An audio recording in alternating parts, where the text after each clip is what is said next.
Have you ever had somebody leave a negative review for you or say something negative online about you or your company? If so, this is the show for you. On today's podcast, I have Kirby Holmes from Canine Masks, and he talks about how the negative perception of his product was brought on by the coronavirus. You don't want to miss this. It is great. Check it out. Thanks so much for being on the podcast, Kirby. Hey, glad to be here. Yeah, so you're in Austin, Texas, right? That is right. We love it. Live music capital of the world. Sorry, Nashville. I had a friend of mine that was in Nashville last weekend, and he hadn't been down there for a while, and he's like, "Oh my goodness, has this place changed? Like things that have gotten trendy in Nashville, so now things are moving on to Austin, I guess, huh?" Yeah, we like to think we were sort of the original when you think of Austin City Limits and the PBS show that broadcasts some of the best artists and musicians. They have been doing it for the last 30, 35 years. And all of that is in Austin. And the heartbeat of our city has been around live music and the artists who come and perform and the community that comes and rallies around them. We just feel like we are the true live music capital of the world in a much diverse way than Nashville. Well, hopefully no one from Tennessee is listening, or if they are, they can just skip to the next episodes. so, Yeah. so your company is Canine Masks, which was I got to tell you, I watched your episode and I'm like, I have two big dogs, and I'm like, I Hmm. would love to see my dogs with these masks on. But you showed a couple like big dogs with these on, and well, first of all, tell us a little bit about it, because a mask on a dog, uh, if somebody didn't see your episode, has to seem like Hmm. a bit of a strange concept, but you do a much better Yeah, job of right. explaining it than I possibly can.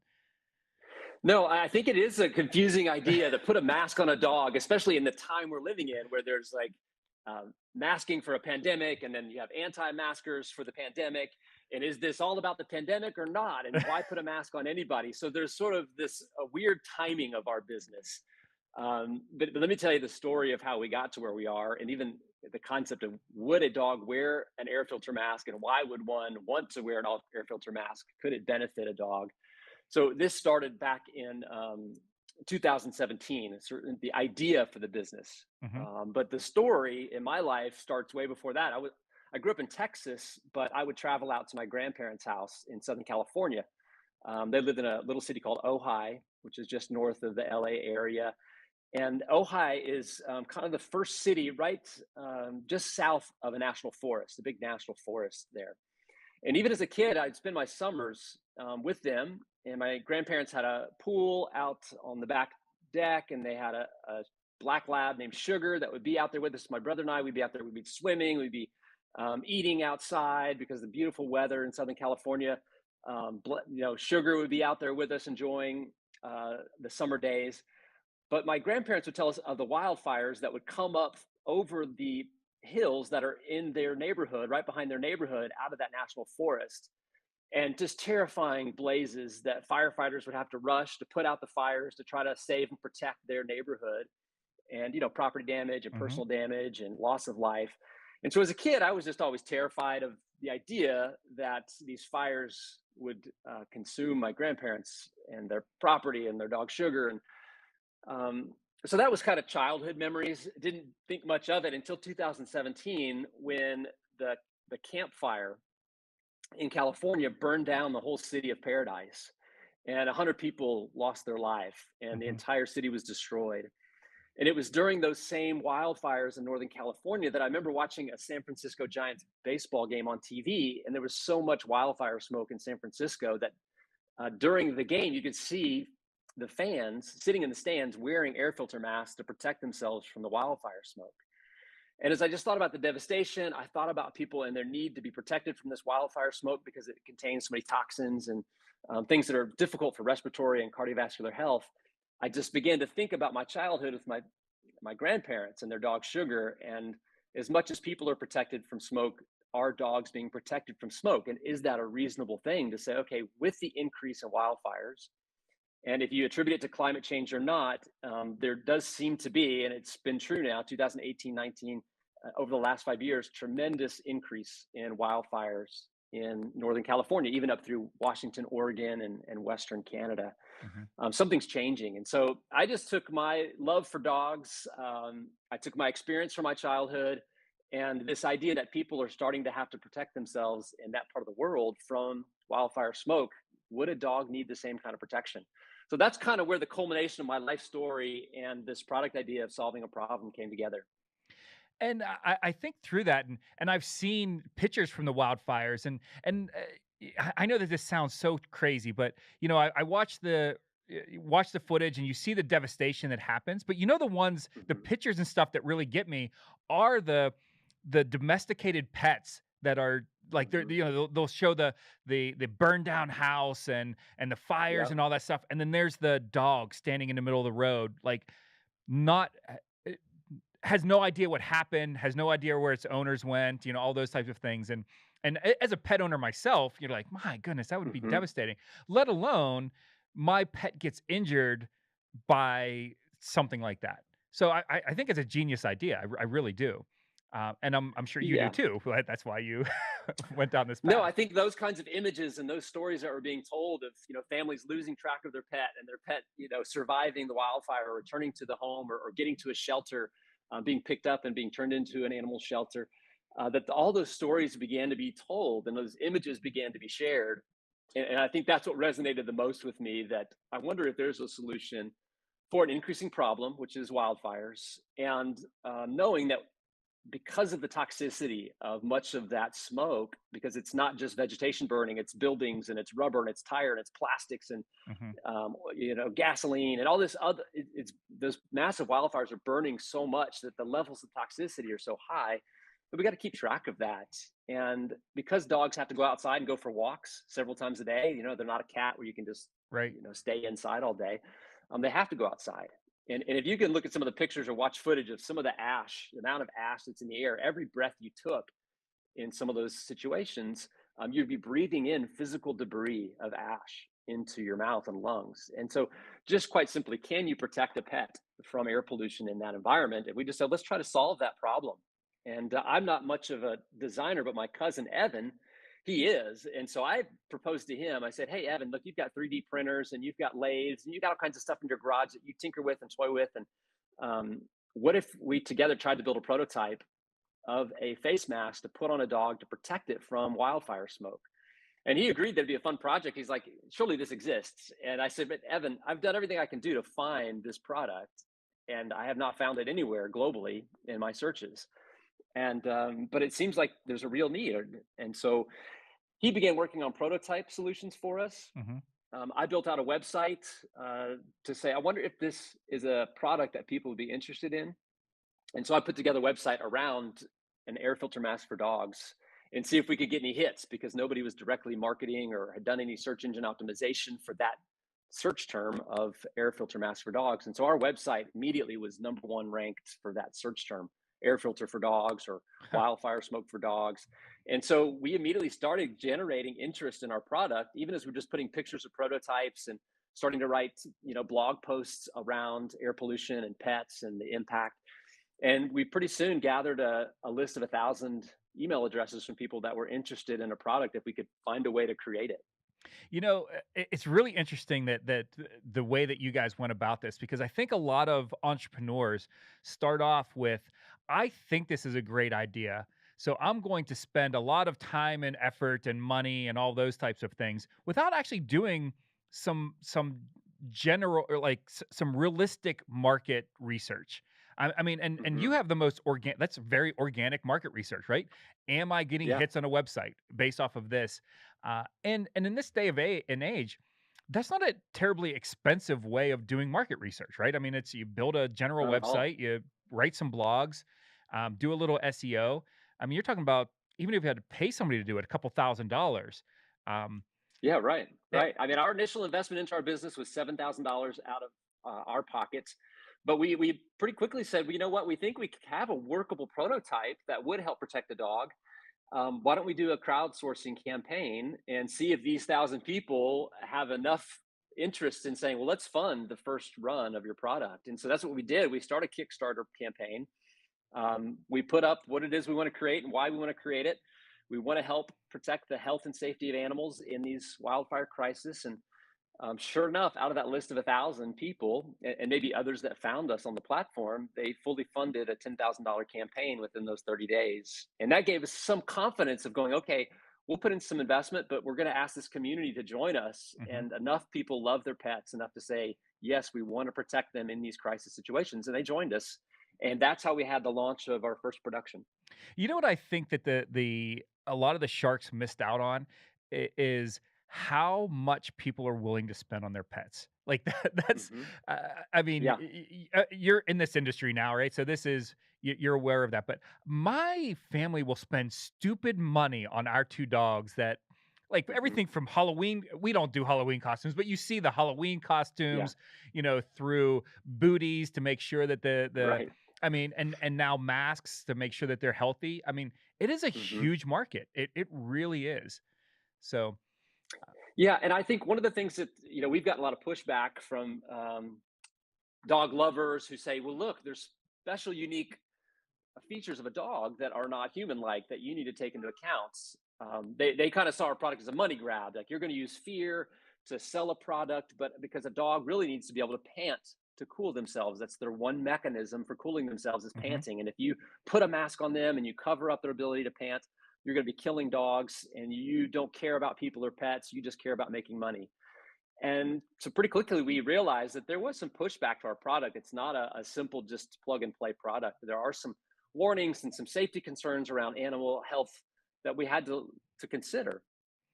And so I went down to Texas A&M University to meet with one of their professors in the small animal sciences department who specializes in canine and canine health to say, okay, let's talk about the needs of a dog, a product like ours that we think can do some good, but what are the warnings and the safety concerns and limitations of a product like ours? And we were glad to have feedback around Right. safety because the whole purpose of our product is to keep dogs healthy and safe and living longer. And so we had a great conversation, and that led us to another professor at University of Missouri, who's a leading respiratory specialist for canines, and so it's been great to go. I think to say, okay, I think we created a product that is good and does help a dog. Let's get some specialists to give us some inputs. And although we can't do a full efficacy study, it would take 15 years. We can do some smaller studies that would help us to go, okay, what's the amount of time a dog can wear this mask and have it be safe for the dog? Also, be effective for filtering out air in a crisis when they're just going on a short walk. And they might go on that walk 3 times today, but the smoke's going to be here for a week. So they're going to be walking in this smoke for the next week, 3 times a day. They're going to be out there 20, 25 times a day. Will this dog help them protect their cardiovascular and respiratory health? And the answer right now is yes, it will. And those professors gave feedback saying, we believe it would be helpful, but we can't give you conclusive evidence until you do a full scientific efficacy study, Right. which is what they're trained to do as scientists. So I accept that reality. But the goal is pet health, and we felt like we could accomplish that. And we felt like we're answering, any criticism around warning or safety, which we appreciate because people love their pets. They consider them children and their family, and we appreciate the feedback from customers going, "Is this going to be safe?" And the answer is yes. As you use our warnings for the product, absolutely, it's safe. Yeah. So essentially, you don't want to take your dog on a 10-mile jog with the mask on, No, but walking not at around, all. keeping it safe around the block as you're going, Hmm. giving it a little bit of exercise as you're, Yep. going to the bathroom. Well, this is the right thing to do. Yep. So you Yep. guys had to have some challenges here. I mean, it's interesting because masks are out there. The technology's out there for air filtration. Um, Yep. getting that onto a head, that technology's out there. But you had this interesting challenge of I got to get an animal that has no idea what I'm doing to it to try to wear this Hmm. thing. How did that go? Like the first one you like got on, snapped onto one of your dogs. I have to imagine you probably didn't have a lot of the design stuff figured out. Like what sort of stumbling blocks did you come across with that? Yeah, I mean, I think that if you just jump right in and say, "Okay, my dog, her name is Sabaka. She's a Beauceron or a French Shepherd." The first time I just tried to secure it to her muzzle, she was not happy about it. She thought this is awkward, this is weird, this does not feel comfortable, I don't like this, which is a lot of our human response to having to put on masks for the last 2 years. Hmm. It's not particularly comfortable, it's not particularly desirable, it's not what we want for ourselves, but we just know it can help us in terms of preventing disease. And so we understand that. Now, what encouraged us in the process of designing this product was that muzzles have been used in the dog community for many decades. Dogs have been trained to wear muzzles. There is a process to acclimate a dog to wear a muzzle, Hmm. and so we know that that's already true. And muzzles have been sort of widely accepted as something you can train your dog to wear. Now, not everybody is pro muzzle.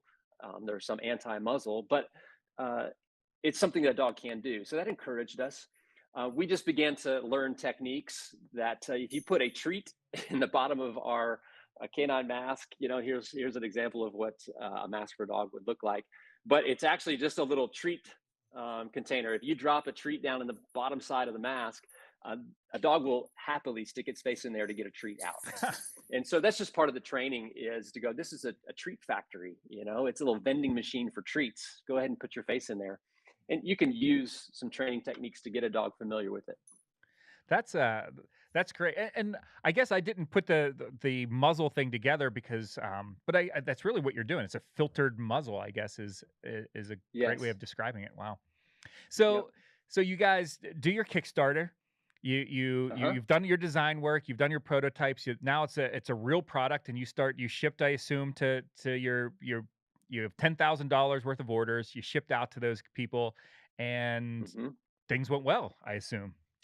Yeah, we fulfilled those pledges for our Kickstarter campaign, and immediately started getting some feedback about the design and the product and features that were working or weren't working, which is so helpful to have a community, believe in the product and the idea, because they love their pets and want to protect them from wildfire smoke. I mean, many of them were from the West Coast, and they gave us good feedback about the product, and we made a few feature design changes along the way based on that feedback. But allowed us to have a grand opening, and which was important because there were new wildfires that were beginning that fall in California, and so and then pretty quickly after that there were Australian brush fires that it's our winter Mhm. time, but down in Australia it's their summertime, and they have big wildfires and brush fires there that were blanketing all of Sydney and major urban population areas in Australia with smoke, and people were searching and finding our product. And not too long after that, there were riots in Tokyo, and police were using tear gas to try to stop the riots. And there are many condominium dwellers in downtown Tokyo, and people were trying to take their pets out for walks. And they're like, "Is there something I could do to protect my dog from this tear gas?" And they were ordering masks. And then, comes to find out that there were people that live on the coast of Florida who often experience red tide, which is this algae bloom that Right. creates a bacteria that kills off fish and washes up on the beach. And then you've got these fish with this bacteria that, because of the coastal winds, it picks up this bacteria off the fish and off these algae blooms and blows it into the cities. And so they're saying, we need to protect our dogs. We walk them on the coast to protect them from this brevetoxin that is a result of red tide. And so we were surprised that we created a product for one specific reason, wildfire smoke, but then we were starting to hear from different pockets around the world of, hey, we have a need to protect our dog from various elements, not just smoke, but tear gas and red tide. And um, even in the Southwest, they have what's called cedar or valley fever, which is a bacteria that grows in the desert after the spring rains Huh. come, but then it dries out, and then the winds blow the dust, and the bacteria is in the dust as it gets blown into urban areas, and people get sick and dogs get sick. So we just discovered, wow, there are lots of reasons why people want to protect their pet beyond just wildfire smoke. And so you guys start picking up some steam, right? You do a Yeah, couple hundred yeah. thousand dollars in sales. Yeah. We start creating revenue within the first 6 months of our grand opening for all these reasons. Yeah. And so then Shark Tank happens, right? Yeah, so Shark Tank notices through our Kickstarter uh, a unique product, and this is kind of for them. I don't exactly know if they knew about the coronavirus pandemic. It might have been sort of pre-pandemic when they saw this idea or innovation, um, and they asked if we'd consider applying to be on the show. And so this is, I think, maybe in March or April of what would have been, it would have been 2020, I Hmm. think it would have been, that they asked us to apply, and we did. We thought, we'd always thought, as we shared with family and friends, the idea of this dog air filter mask. Our friends and family said, "This is a great idea. I've never heard anything like it, but it makes total sense that people would want to protect their pets. But you guys should do this on Shark Tank." So You we should heard that all the you time should from go on people. Shark Tank. You should go on You should Shark go Tank. on Every Shark Tank. entrepreneur, Yep. go on Shark Tank. And so Evan and I, we said, we would love to, but if you don't have revenue, you don't want to go on Shark Tank. That's the one first rule. Right. Don't show up with an idea with no revenue, because you'll just get hammered. So we said, well, let's try to generate revenue and see what happens. And as we were kind of going through the application process and getting feedback from the Shark Tank folks, they were continually interested in us being on the show. And we were, in fear, watching, do we have revenue? Do we have enough revenue? Do we have enough revenue? Thankfully, we did. Now, we did not create this for the coronavirus pandemic, but that gave us a big hit of revenue as we were dialoguing with the Shark Tank people about being on the show. And it was the coronavirus revenue that people were freaked out, like, oh my gosh, if people can get sick, is my pet going to get sick? And so we had a huge month of revenue based on people scared for their pet, that they're going to get this virus and it's going to affect their dog and their dog's going to die. And so although we were thankful for the revenue, we actually didn't like why Right. people were buying our product. We don't want dogs to die in mass because of a virus. Now, pretty quickly, the CDC, others that were studying the infection rates of pets and animals and dogs, were saying it's very minimal infection rates among pets and animals, which was good news for us because we want dogs to be healthy. But that revenue bump was actually very good for us heading into Shark Tank, knowing, okay, wow, we have a story to tell, not just an idea that's creating revenue. Yeah, it's interesting, the story to tell. Anybody that is considering not just the show but pitching in front of any VCs or anything like that, Mhm. the story that you tell is almost or even more important sometimes than the data that sits on the page. You want to Mhm. tell the right story, and that's Yeah. to your point. Revenue is a big part of that. That is a huge chapter in that story that you need to be able Yeah. to Yeah. talk about. So Right. so you go on the show, and I loved your pitch. It was funny. And again, we watched the edited version, right? I get to see the edited Yeah. version. I'm sure you were in there for much longer than the 12 or 13 minutes. Mhm. But one of the comments that they made as you were leaving and stuff was like, "Oh, the dogs look miserable," and then they showed some pictures of the dogs and the dogs with the mask, and you think like, of course, a dog it does looks unhappy. Number one, there's no expression in a dog, that's above the Yeah. eyes. But but anyway, yeah, just a picture. Well, but I Were think those on your that to that dogs? point, Yeah, I don't want to wear a mask. I You don't want to know. wear a mask, and my dog doesn't want to wear a mask. So if you're saying they don't look happy, well, Of course and not. the point is not happiness. It Right. is this going to protect me in a toxic pollution event that I'm breathing in filtered air? That, to me, that is the actual response that we need to have.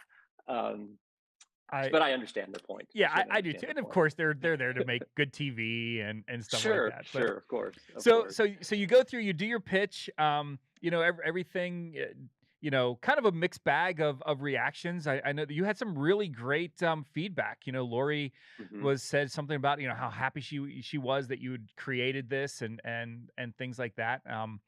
And you ended up getting a And deal. even Yeah. Mark Cuban said it's a brilliant idea. Yep. And so when Mark Cuban looks at you and looks at the product you've created and goes, "You, that's a brilliant idea," yeah, I feel good about that. Yeah, I mean, honestly, um, I think Mr. Wonderful was really the only one that was kinda, and he poo-poos everything, you know what I mean? So, um, Hmm. but, um, but you ended up getting a deal with Damon, Hmm. which was Yeah. congratulations, by the way. That's Thank you fantastic. very much. Yeah. Um, and Damon seems to be, I've seen a lot of episodes where he does animal stuff. I know he like raises Hmm. chickens and stuff like that. So, um, Yeah. probably of any of them that probably spoke to him the most, because like you said, he does a lot of animal things. But Yeah. We expected that Damon would probably be the shark most interested because of previous episodes where he is been more excited about pet products or had Uh-huh. invested in companies that were doing pet products. We knew that had been on the board or was on the board of the Petco Foundation that cares about animal shelters and making sure they're funded. And so we thought, he might have the most sympathy for our product and the idea of pet health. So we kind of went in going, I wonder if Damon's going to be the shark that jumps on this with us. So as they're like going down and they're like, oh, that one's out. And you're like, are you guys like thinking like, at least Damon's still in, at least he's still in? Yeah. I mean, thankfully we thought that he would be a good potential shark for us to invest and work together. So we had it that was a good, but by having all the other sharks drop out first, it didn't give us much leverage in negotiation when he's standing there going, "Hey, I'll make you a deal, but I'm the only one, so I can walk away pretty easy." Um, it did not help us in our negotiations. Yeah. So how was the day of the viewing party? Did you guys get a lot of website traffic? I have to imagine that with everything that's going on, that you guys probably just saw a ton of orders that day. I think it was interesting. I think it hit that critical time where the the anti-mask um, voice within America was starting to grow and get louder. And although I think people saw the value or the benefit of our product when it came to wildfire smoke, I think people's initial reaction when they saw our segment on Shark Tank was, wait a minute, they're just trying to take advantage of the coronavirus and they should mask dogs. I don't even think that's a Oh, thing. I think people had this weird association with our product that was related to the pandemic. And rightly so. That's the biggest thing going on in everybody's life. But we did get negative feedback around that. Now, did we make sales? Yes. Did we made sales? Did people say, "Oh my gosh, I would live through these wildfires on the West Coast, and I've suffered, and my dog has suffered, and you guys have solved this for me"? So we got orders and we got feedback from customers that night, which was it's just thrilling as an entrepreneur. Now, I think honestly, our expectations we would do more business that night as a result of our episode. So we were a little stuck on, why didn't we get greater feedback? Why didn't we get more positive feedback in terms of revenue and sales mhm. as a result of our episode? Not to say that we didn't have some. We're grateful for those that took advantage of the opportunity to be informed about what a canine mask can do for their pet, but we're surprised that not as many. And obviously I'm still trying to figure it out, but I think there might have been that sort of pandemic moment of taking Yeah. advantage of people by them living in fear and then trying to sell it to them for a profit, which isn't our heart as a company or even the reason we exist. But I think maybe that played into it. Yeah, you just kind of the wrong timing, which but again, Hmm. that doesn't necessarily negate what's going to happen in the future. I mean, just because I mean, Sure. now your product's out there, and it's and Yeah. so once people get over the mask stuff and then they go, "Oh, this was a brilliant idea. I there is a Yeah. wildfire. I do have this smog or whatever else I'm dealing with and Hmm. I'd really like my dog not to have to deal with that." Um so how do you deal with let me ask you a question, and again, this is I don't even know if at this point this is just us dealing Shark Tank entrepreneur to Shark Tank entrepreneur because we had this limelight shown on us. How do you deal with the negative stuff, man? I have to tell you because this was just like you. This is birthed in a garage, with my product, Uh-huh. and you go Right. on Shark Tank and you're like, got a deal. Like, hey, somebody famous thinks that this is a great idea. You go through all this stuff, and then there's like the haters that just come out of the woodwork for no reason. And my wife's like, "Don't look at it. Just don't look at it. Don't read them." I'm like, "How can I not? Like, I'm trending on Reddit. Like, come on." Sure. But how did Yeah. you how did you and your family and partners like did you Mhm. not read them or did you like throw darts at them? What how do you deal with it? No, I mean, I do read them because they're all mixed in. The good and the bad are all mixed in together on your social media channels, and you're getting emails, and so it's kind of mixed in there. So I see it and help manage and communicate through all of our social media channels and website and email, and um, so the one I appreciate feedback, right? Because I did hear a lot of pet owners or dog trainers or dog groomers or military police Hmm. tactical dogs, search and rescue dogs, people who work with dogs all the time. They sent feedback concerned about covering a dog's mouth and had we considered the safety needs. So that to me is not negative. It was just more feedback like, are you guys really considering the health Right. potential for your product, but also the health consequences if something goes wrong. And so I appreciate that feedback. I don't see that as negative. Now, where I easily saw the negative criticism was, "Oh, you're just trying to take advantage of this pandemic crisis, and you're just trying to make a dollar on the pandemic." But since I know that's not our heart, and that's not our intention, and that's not how we built our product, and in the future we're going to have success because the pandemic will go away. Um, it was hurtful that our country is in that conversation, Right. uh, and I get frustrated about kind of where we are as a civic culture. But about our product or our company, I'm committed to our cause, and that wasn't our purpose. Was profit, profit, profit. It was how do we create a great product that solves a problem that many people are experiencing, and it appears we'll continue to experience in greater volume in the future. So, yeah, of course, I would rather hear people just say, "We love your product. We're going to buy it," and the tens and hundreds and thousands, ship me boxes. I prefer that. But I also appreciate people slowing down and giving positive feedback to make sure we're doing this right and well. So that was great. Yeah.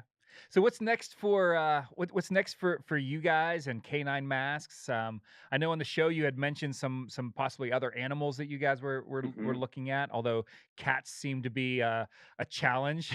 Apparently, I can't imagine. I grew up having cats. I can't imagine trying to get a mask Uh, on a cat. But what's next? no, I don't. I don't think a mask on the cat is not the future. Their whiskers are far too important, and they're far too finicky. So we don't feel a solution. Now we do feel like we have a solution idea for cats, but it's not about putting something on their face. I mean, like we said, they can live indoors for 2, 3, 4 days. They can live indoors for a month with Right. um, and be fine. But the greater concern of people have said if we could provide a solution for horses who actually live outside, live in barns, they don't have the opportunity to be in a sealed environment like a house where you can shut all the windows and doors and keep smoke out. They actually live outside. And if it's a thoroughbred, a racing horse, or a working horse that's in that environment, they're going to breathe a lot of that wildfire smoke for weeks and weeks, oftentimes. And so, we've heard from many folks about a need to protect their horse from air pollution. And so we kick around ideas, and we've met with an equine vet to talk about the specific needs of a horse. What will they tolerate and not tolerate? What can they put? What can we put on their face and not? I mean, obviously they wear bits and bridles and blinders and all kinds of things on their face, so they Right. can tolerate quite a bit. But what is the unique feature of something that would filter air for them? So we're in that discussion. We think that's a great product line that could exist in the future that aligns very well with what we're doing. And we've had, in terms of just market research, people are telling us, "Please help me protect my animal." People will spend $50,000, a $250,000 on a horse, and to have one wildfire come and for 2 or 3 weeks, if they're breathing in that toxic smoke, and have it then all of a sudden be reduced in its physical capacity by 10%, 20%, that's not good for that horse owner, Right. um, and the future productivity of the life of that horse and whatever it's doing in service. So we've considered that as a product line that we think could be very beneficial to people. Are you guys looking at getting into some retail? Um, We feel like, like we talked about on our Shark Tank episode, we're not probably optimized in terms of pricing because we're doing all of our manufacturing in the U.S. Our masks are made right in Dallas, Texas, and we love that we're made local. mhm. We love that we're made in the USA.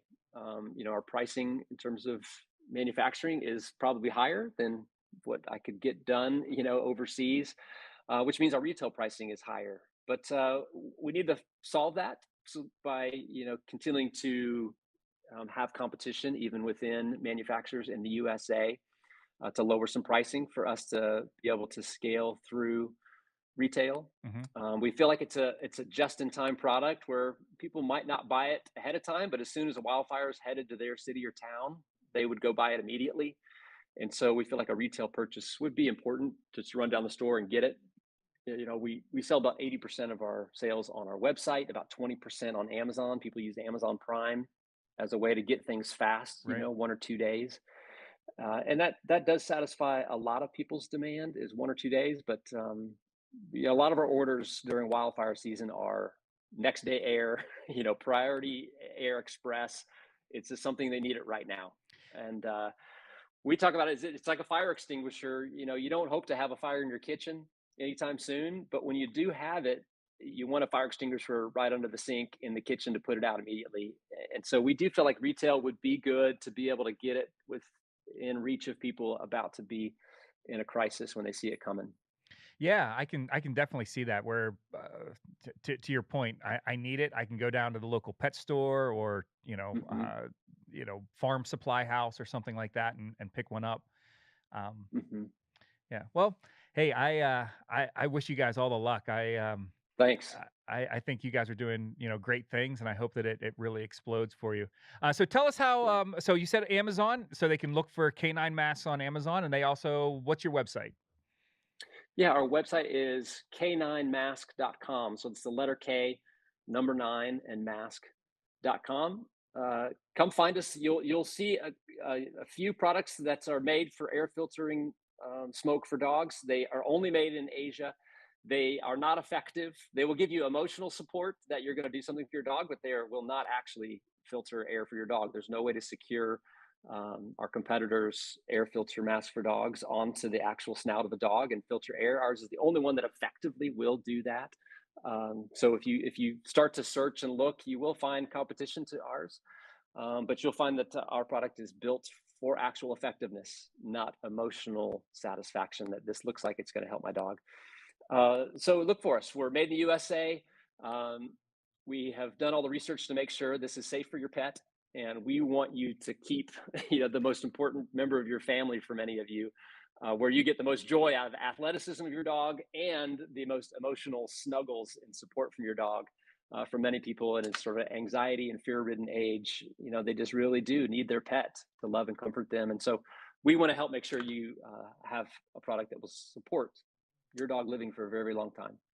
Absolutely. Well, thank you so much for being on the show. I got so much out of this. I'm really excited for all the listeners that are listening. And if you do have a dog and you're in one of those situations, go get a canine mask. Take care of your pet. I don't care if it's what the price tag is. Go take care of your dog. They take care of you. You should be doing everything that you can to make sure that they're healthy, just like you would for any other member of the family. So. Yeah. All right. Well, thank you so much. Have a great one and good luck with everything in the future. Thanks so much. Loved it. Thank you so much for tuning in to another episode of Lessons from the Tank. If you got value from today's podcast, we encourage you to subscribe to the podcast so you're notified when a new episode is posted. If you'd like to support our podcast, we encourage you to review it and share it with a friend. Thank you, and we'll see you on the next episode.